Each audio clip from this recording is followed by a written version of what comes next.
It all started on a quiet Sunday morning in a small-town diner where the coffee was always hot, the pancakes were always fluffy, and most of the customers knew each other by name. But that peaceful morning shattered the moment a group of teenagers decided to pick on the one person who never deserved it. A girl, sweet, shy, disabled, just trying to eat her breakfast in peace. What happened next would shake the entire diner, and what happened after that would restore everyone's faith in kindness in a way they would never forget.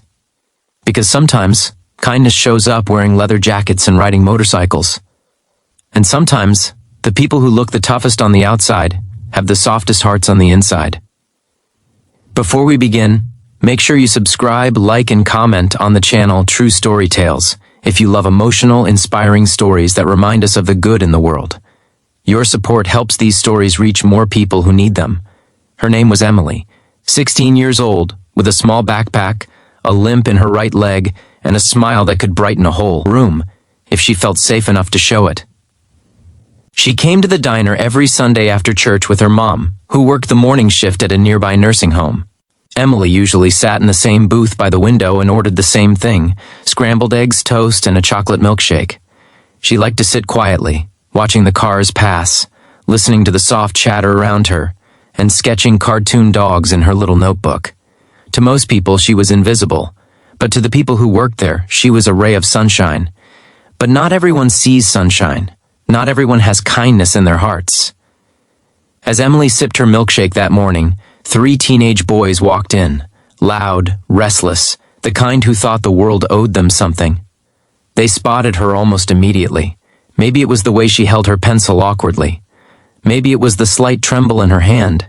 Maybe it was just the fact that people like them look for easy targets. Whatever it was, they headed straight for her booth. The diner staff noticed. The customers noticed.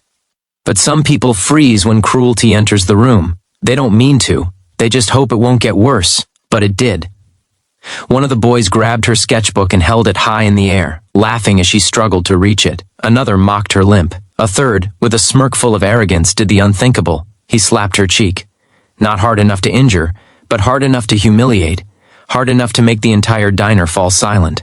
Emily didn't cry. She just hugged herself and stared at the table, her small shoulders shaking. The boys walked out laughing, proud of what they had done.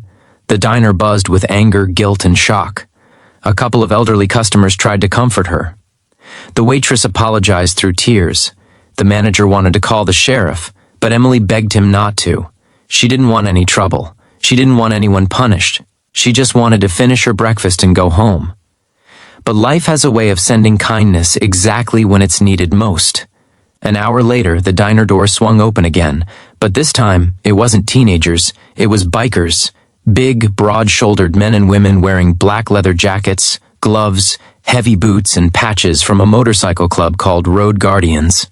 They weren't the rough, reckless type you see in movies. They were community volunteers, people who visited children's hospitals, raised money for veterans, and protected bullying victims at school events. And Emily's older brother, Daniel, was one of them. The waitress recognized him instantly and hurried over. "Daniel," she whispered urgently, "something happened." Within seconds, the entire group of bikers stood in a tight circle around the booth as the waitress explained what the boys had done. Emily looked up and saw her brother's face change, not with rage, but with heartbreak. He knelt beside her. "Em," he said. "Gently, why didn't you call me?" She shrugged.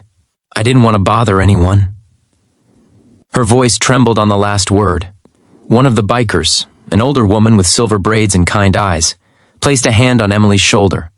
"You're never a bother," she said softly. "Not to anyone who loves you." Another biker, a mountain of a man with tattoos and a beard that looked like it could hide a squirrel, gently handed her a brand new sketchbook he happened to carry in his saddlebag. "We give these to kids at the hospital," he said, "but today, it belongs to you." Emily smiled for the first time since the incident. While she traced the cover of the sketchbook, the bikers quietly stepped aside. Daniel explained what had happened to the rest of the group. They listened, they frowned, and then the leader, a calm, steady man named Hawk, said something that changed the whole direction of the day. "No one hurts a child in our town and walks away thinking they're tough. But we do this with kindness, always kindness." The bikers didn't storm out of the diner hunting for revenge. Instead, Hawk asked the waitress, "Do you know the boys' parents?" She nodded. "Call them," Hawk said. "Tell them the road guardians want to talk." About 30 minutes later, the parents showed up, confused, worried, and apologetic before they even reached the door. Behind them walked the 3 teenage boys, suddenly quiet, pale, and not nearly as brave as they were earlier. Daniel stood beside Emily. Hawk stepped forward. One of the boys tried to speak, but Hawk lifted a hand calmly. "We're not here to scare you," he said. "We're here to teach you." The diner went quiet again. "Do you know what it takes to walk through life with a disability?" Hawk asked them.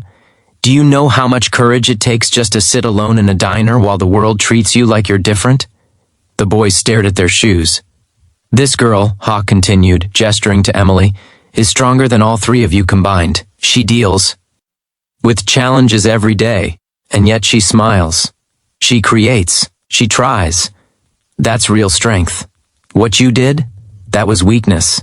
And today, you're going to fix it." The parents nodded in agreement. The boys apologized. Awkwardly first, then with genuine regret. But Hawk wasn't done. "Words matter," he said, "but actions matter more." So he handed each boy a small card with the Road Guardians logo on it. "This week," Hawk told them, "you're joining us for community service. No arguments. You'll learn what real strength looks like." The parents agreed instantly, and for the following week, those boys worked side by side with the bikers, cleaning parks, donating books, helping serve meals at the homeless shelter, and even delivering toys to the children's hospital. They didn't complain. They didn't mock anyone. They didn't cause trouble.